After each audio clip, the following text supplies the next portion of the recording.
परमेश्वर का नाम का महिमा हो। पिछला 2 एपिसोड में प्रभु यीशु मसीह का पहाड़ी उपदेश अर्थात शत्रुओं को प्रेम करो, शत्रुओं के लिए प्रार्थना करो, ये विषय के ऊपर हमने कुछ विषय चिंता किया है। आज भी वही विषय के ऊपर हम थोड़ा विषय हम चिंता करेंगे। एक विषय में इधर कहने के लिए चाहूँगा, प्रभु यीशु का पहाड़ी उपदेश हम सब जानते हैं। बहुत बार प्रभु का वचन इस पद की ओर सुन चुके हैं। एक नया विषय हमारे लिए नहीं है, लेकिन ये प्रभु का एक आज्ञा है और ये आज्ञा को पालन करना ईसाइयों के लिए, प्रतिनिधि में एक विश्वासी के लिए बहुत ज़रूरी है, अनिवार्य है। इस विषय को ज़्यादा हम गुरुत्व नहीं दे रहा है। ये पढ़कर जाते हैं और हमारा परिवार में, हमारा समाज में, हमारा कलीसिया में, हमारे बंधुओं में बहुत लोग अभी या कुछ बातें करके बहुत दिन होकर हम अभी रह रहे हैं। हम विश्वासी लोग हैं, हम प्रभोज ले रहा है, हम प्रभु का वचन दे रहा है, हम गीत गाते हैं, हम प्रार्थना करते हैं, हम सब कुछ करते हैं लोगों के सामने। हम अच्छा एक विश्वासी है, लेकिन ये जो प्रभु का आज्ञा को पालन करने में हम बहुत पीछे रह गया है। आज भी मेरा ये वचन सुनने वाले प्रिय भाई और बहनों, थोड़ा सा देखिए, परखिए, मुझे भी शामिल करके मैं बताना चाहूँगा कि हमारे जीवन में ऐसा कोई व्यक्ति नहीं है कि हमारे परिवार में हो, हमारा कलीसिया में हो, हमारे समाज में हो, जो क्षेत्र में हम काम करते हैं वहाँ पे कुछ ऐसा लोग नहीं है कि हम घृणा करते हैं, हम उन लोगों को प्रेम नहीं करना चाहते हैं। ऐसा बहुत लोग हमारा जीवन में है। लेकिन आज थोड़ा सा हमारे जीवन में प्रभु कार्य करें, प्रार्थना से हम बैठें, ताकि प्रभु आज हम एक निर्णय ले सकें कि जो व्यक्ति आज मेरा शत्रु होकर है, मैं उनसे मैं बात करूंगा। जो शत्रु होकर मेरा परिवार में है, जो स्वामी हो, स्त्री हो, बच्चा लोग हो, माँ बाप हो, बंधु लोग हो, आज उस विषय को समाप्त करके पहाड़ी उपदेश जो प्रभु यीशु मसीह ने जो दिया हुआ विषय को मैं उसी प्रकार मैं मेरे लोगों के साथ में प्रेम करूंगा, उनके लिए मैं प्रार्थना करूंगा। ये निर्णय लेने के लिए मैं आप लोगों से निवेदन करता हूं। प्रभु यीशु ने कहा, मैं तुमसे कहता हूं, अपने शत्रुओं से प्रेम करो और जो तुझे सताते हैं उनके लिए प्रार्थना करो। मत्ती रसूल समाचार 5 अध्याय 44 में हम देख सकते हैं।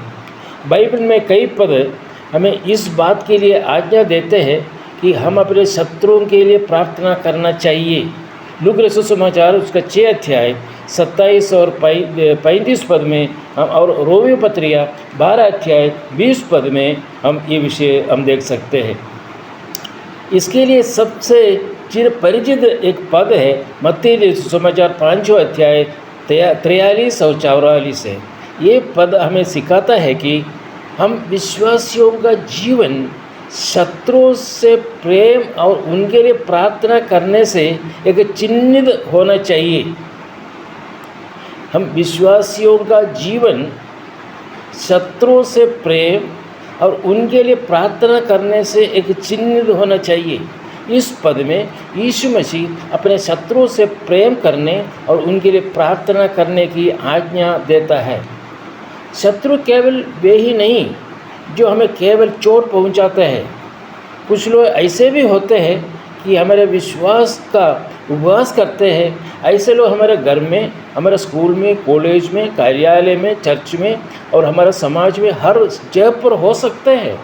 यीशु मसीह के अनुसार हमें इन लोगों से प्रेम करना है और इनके लिए प्रार्थना करना है। उनकी घृणा के बाद भी परमेश्वर चाहता है कि हम उनकी भलाई की चाहना करें तथा उनके लिए प्रार्थना करें। इसलिए हम इस द्वारा 3 बातों को देखेंगे कि हमें अपने शत्रुओं के लिए क्यों प्रार्थना करना चाहिए। हम शत्रुओं के लिए प्रार्थना करने का ज़रूरत क्या है, क्यों प्रार्थना करना चाहिए। सबसे पहले हम देखते हैं कि परमेश्वर ने हमसे प्रेम किया। परमेश्वर ने हमसे प्रेम किया जब कहते हैं, उस समय हम पापी थे, द्रोही थे, शत्रु थे। हम शत्रु होकर रहते समय, हम पापी होकर रहते समय, हम शैतान का संतान होकर हम रहते समय परमेश्वर ने हमें प्रेम किया है। और हम अधिकतर इस बात से संघर्ष करते हैं कि कैसे हम उस व्यक्ति से प्रेम करें जो हमारे विरुद्ध सदैव गलत करता है या सदैव पाप करता रहता है। कभी कभी हम उनसे घृणा करने लगता है और हम स्वयं ऐसे लोगों से प्रेम नहीं कर पाते हैं तथा हमारा हृदय उनके प्रति कड़वाहट से भर जाते हैं। ये हमारा सबका एक विषय है, एक समस्या हमारे जीवन में है। हम कैसे इसके ऊपर हम विजय प्राप्त कर सकते हैं। ऐसा समय पर एक शत्रु हमें आक्रमण करने के टाइम में, हमें गाली देते समय, हमारे विरुद्ध में कुछ कहते समय उन लोगों को कैसे हम प्रेम कर सकते हैं और कैसे उनके लिए प्रार्थना कर सकते हैं। परिणाम इसलिए प्रेम कर सकते हैं क्योंकि परमेश्वर ने हमसे पहले होकर प्रेम किया है। हमें क्यों ऐसे लोगों को प्रेम करना है, उनके लिए प्रार्थना करना है, उसका ये है हम इसलिए कि परमेश्वर ने हमसे पहले प्रेम किया। पहला यूहन्ना 4 अध्याय उसका 10 पद पढ़िएगा। इसलिए प्रेम करने का हमारा उदाहरण कोई और नहीं परंतु स्वयं परमेश्वर है। पौलुस रोमियो पत्रिया 5 अध्याय 6 से 10 में कहता है कि जब हम निर्बल ही थे, जब हम शत्रु ही थे, उस समय परमेश्वर पिता ने हमसे प्रेम किया। परमेश्वर का प्रेम ही हमें प्रेरित करता है कि हम अपने शत्रुओं से प्रेम करें। जब हम पापी होकर रहते समय, हम दुष्ट होकर रहते समय परमेश्वर ने हमें प्रेम किया, वो हमें प्रेरित करता है कि हम अपने शत्रुओं से प्रेम करें। और ये प्रेम उनके लिए प्रार्थना करने में दिखाई देगा। सबसे पहले हम अपने लिए प्रार्थना करेंगे कि प्रभु हमारे हृदय में उनके लिए प्रेम दे। ये प्रार्थना हमें करना बहुत आवश्यक है। एक संसारी व्यक्ति के लिए असाध्य है, लेकिन एक प्रभु का विश्वासी, एक प्रभु का संतान पवित्र आत्मा द्वारा ये संभव हो सकता है।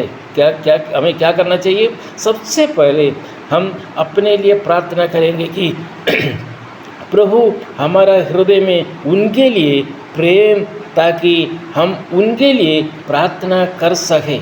हम ये प्रार्थना करेंगे कि वे परमेश्वर पिता का प्रेम को जान सकें। वे जान सकें कि परमेश्वर प्रेमी और दयालु है। मसीह यीशु भी क्रूस पर परमेश्वर से अपने शत्रुओं के लिए प्रार्थना करता है।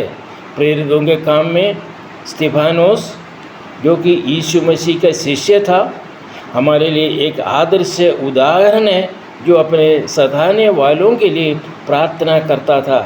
जब लोग उस पर पथराव कर रहे थे, उस समय वह प्रार्थना करते हुए कहता है, प्रभु ये पाप उन पर मत लगा।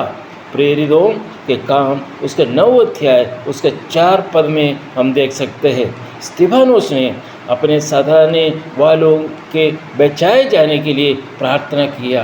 प्रिया भाई और बहनों, ये स्तिफानोस अपने शत्रुओं के लिए प्रार्थना कर सका। पथराव करते समय परमेश्वर की ओर देखकर उन्होंने कहा कि इनको क्षमा करो। अगर ये स्तिफानोस एक साधारण एक विश्वासी अगर इस तरफ अगर शत्रुओं को प्रेम कर सकते हैं, प्रार्थना कर सकते हैं, हम क्यों नहीं कर सकता? आज प्रभु से प्रार्थना करें, प्रभु जी ऐसे एक मन मेरे जीवन में दे, ताकि मैं आज से जो लोग मेरे विरुद्ध में है, जो लोग मेरे खिलाफ जो काम करते हैं, जो लोग मुझे गाली देते हैं, जो लोग मुझे उपद्रव करते हैं, उन लोगों को मैं प्रेम करूँगा, उनके लिए मैं प्रार्थना करूँगा, उनका अनुग्रह के लिए मैं प्रार्थना करूँगा, उनको अनुग्रह मिल सके।